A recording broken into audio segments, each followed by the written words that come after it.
Emilio, Conquistas prohibidas. Escucha, menudo libro. O sea, espectacular. Lo acaba de editar esa joya editorial de nuestro país, que es la Biblioteca Castro, que edita la Fundación José Antonio de Castro, que lo comentábamos hace unas semanas, se merece un premio editorial. Oye, lo estuve buscando, no tiene ninguno. No tiene ninguno, ¿eh? Bueno, entonces acaba de editar con el título Conquistas prohibidas, españoles en Borneo y Camboya durante el siglo XVI. Y el subtítulo es Relaciones de viaje, memoriales y breve y verdadera relación de los sucesos del reino de Camboya. La portada ya te ha contado todo el libro, ¿eh? Es que han publicado bastante sobre viajes, ¿eh? De viajes de 17 y tal y cual. Por cierto, ya que lo dices y lo podemos decir en el programa, hay un premio que concede el Ministerio de Cultura que se llama el premio a la mejor labor editorial. O sea, que ahí podría entrar perfectamente la Biblioteca Castro. Lo proponemos desde aquí. Desde aquí ya. Desde la Biblioteca Castro, desde ¿verdad? Onda Madrid, desde las 5 letras. ¿No, Jesús? Sí, hombre, me parece fantástico, ya lo sabéis. Que además, últimamente todo lo que proponéis al final es premiado, con lo cual... además eso. Claro. Además eso. Entonces, oye, casualidades de la vida, casualidades de la vida. Al final, si es que al final va a haber más lazos que nos unen al Ministerio de Cultura de lo que nos separan. Y el cariño que le tenemos. La edición, como todas las ediciones de la colección, es una edición cuidadísima, con tapas duras, con un papel maravilloso. Está a cargo de Juan Gil, que es, además de amigo, es catedrático de latín de la Universidad de Sevilla, que no solamente ha trabajado en filología latina, sino que después ha trabajado sobre la historia de las relaciones diplomáticas entre España y Polonia, en fin, las cartas de Colón. Su esposa Consuelo Varela, que es de Historia de América, es la que ha montado la exposición que hay ahora mismo en la Casa de Alba, en el Palacio de Liria, sobre las cartas de Colón, que es una maravilla de exposición. Y bueno, da a conocer textos que no estaban reeditados, ¿no? Y habla de esa época del siglo XVI en el que los españoles habría que decir, ¿no? Crear un imperio asiático paralelo al americano, pero esto se vio amenazado por el desencuentro con los portugueses, con los corsarios chinos y, claro, con los afanes expansionistas de Japón, ¿no? Bueno, de todas formas, ahí queda Filipinas. Sí, o sea sí. Y además queda claro que lo que quería era extender la religión, ¿no? Y no la lengua. Eso es una consecuencia de la lengua, de lo que pretendía Felipe. Hay un momento en el que dice Juan Gil en la introducción, la introducción es que es estupenda y tiene... O sea, el libro tiene 600 páginas, la introducción tiene 300 páginas, ¿eh? O sea, es casi la mitad del libro. Y dice, los españoles de entonces, dice Juan Gil, nos siguen asombrando por su valor y arrojo, dice, pero también por su arrogancia. En definitiva, a finales del siglo XVI, atención, se produjo una depreciación de las virtudes militares en favor de otros valores. El mercader sustituyó al conquistador y el culto al dinero pervirtió la austera moral tradicional. En fin, bueno, el libro se lee, pero de verdad como si fuera una crónica periodística. Pues dices, bueno, esto va a ser... o sea, parece que estás leyendo... bueno, es que son cartas, claro, y una relación de viajes y memoriales y esta breve y verdadera relación de los sucesos del reino de Camboya, y te atrapa como si estuvieras leyendo una crónica periodística de la época. En general, Felipe II quería relaciones pacíficas, ¿no? Pero bueno, a pesar de eso, por ejemplo, Francisco de Sande acomete la conquista de Brunei y, como gobernador que era de Filipinas, entra en combate, toma posesión de la ciudad, en fin, o sea, es que que te encuentras de todo ahí, ¿sabes? Es un libro también de batallas, ¿no? Que tanto fascina a los lectores, pero la victoria resulta efímera, el sultán vuelve a Brunei, se deshace de los príncipes traidores, habla de la guerra, digamos, de Camboya, ¿no? En fin, cómo se envía una expedición con 3 navíos, entran a la fuerza en palacio, matan al nuevo rey que ocupaba el trono del anterior monarca de Camboya, Pran Lángara, en fin, hay geopolítica, como digo, están los portugueses, está Japón por medio. Y luego, oye, ahora que tanto denostan algunos nuestra historia, no digo que haya que defenderlo, tenemos como todos sombras y luces, pero creo que tenemos menos sombras que otros. O sea, se han conservado eso está muy bien dicho. Lenguas. Sí. Se han conservado la mayor parte de las lenguas, por ejemplo, de toda esta zona. O sea, ¿qué ha pasado con otros países que fueron a otras zonas? De África, de Asia o de América, ¿no?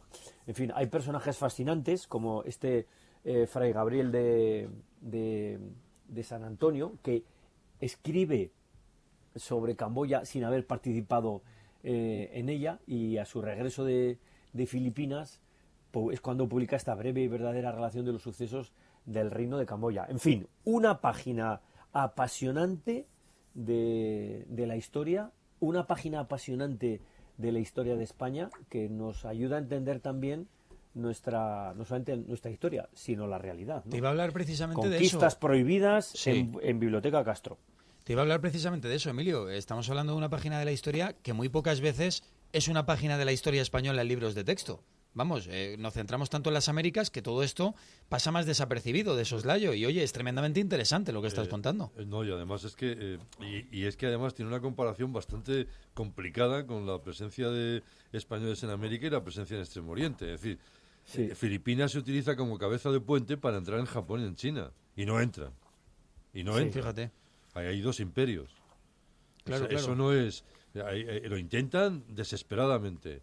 Y además los que consiguen entrar, que en España es uno de los, junto a Matteo Ricci, el italiano, entra un jesuita también, Diego de Pantoja, pero entran diciéndoles, ustedes pueden estar aquí, pero nada de extender la religión y nada de intentar ningún tipo de aventurerismo militar, ¿no? O invasión. Es interesantísimo. Hay que también pensar, por lo que cuenta Emilio en este libro, que es muy atractivo por lo que nos ha dicho, que España era propietaria de la Conchinchina, y la Conchinchina era Vietnam, y España se la vendió a Francia.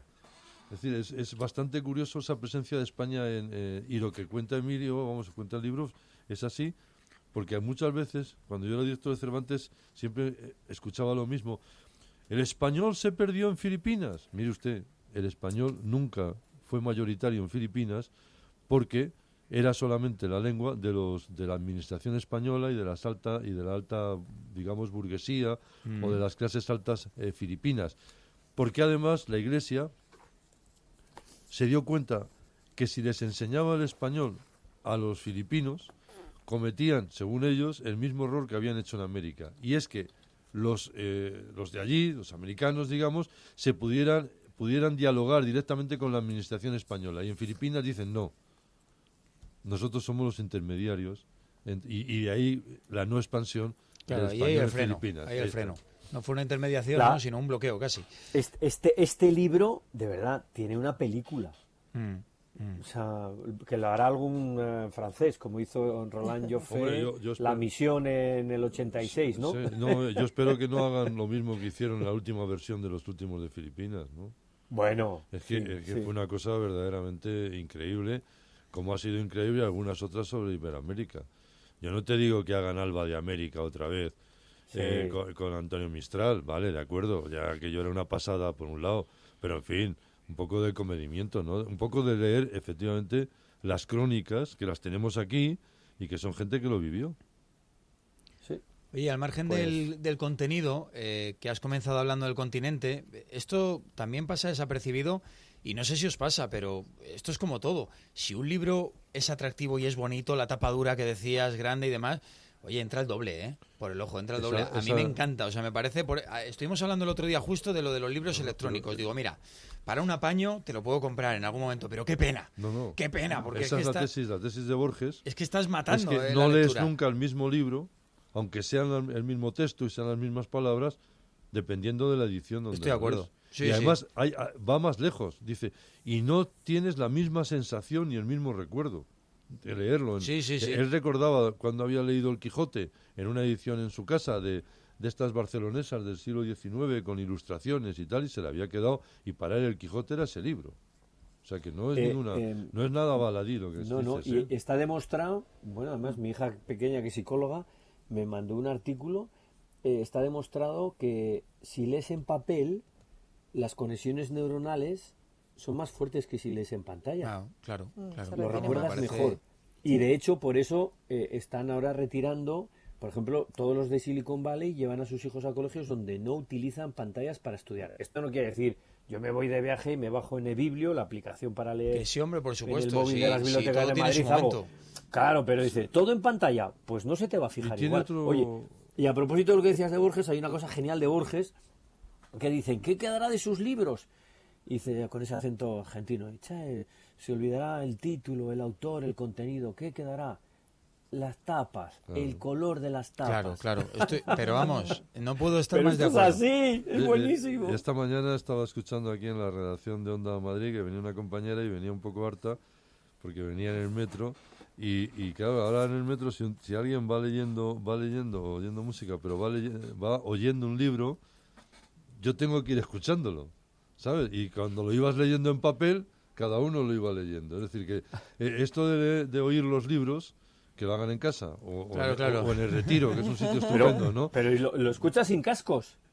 No, claro. O a tope el casco, que me para el estás caso lo mismo. Pero querido, vamos a darnos una vuelta por el metro de Madrid, ya verás. No, ya voy al metro. Te vas a encontrar... Bueno, hay gente sí Berlanga sin cámara. El metro de un tiempo a esta parte ya tiene banda sonora, que es el reggaetón, claro. Ya tiene banda sonora un tiempo a esta parte porque siempre hay alguien con el puesto, con el altavoz. Sí, o hablando con el altavoz, que a mí eso... También lo contaban esta mañana. Lo de hablando con el altavoz, a mí, de verdad, o sea, ya no es que te oiga a ti, porque además hablan por el altavoz y cuando hablan por el altavoz hablan más alto. Y como somos es la tendencia que todavía gritan. Y como somos un pueblo muy educado cada vez más, da gusto vernos, a nuestra compañera le han dicho que si no le gustaba que se cambiara de vagón. Claro, el problema es tuyo, claro. El problema es tuyo, no de ellos. Viva la urbanidad. Esto es así. Y el respeto a los demás. O sea, en fin. Pues sabéis el chiste ese, ¿no? Que se aparece el genio de la lámpara y dice, te concedo 3 deseos.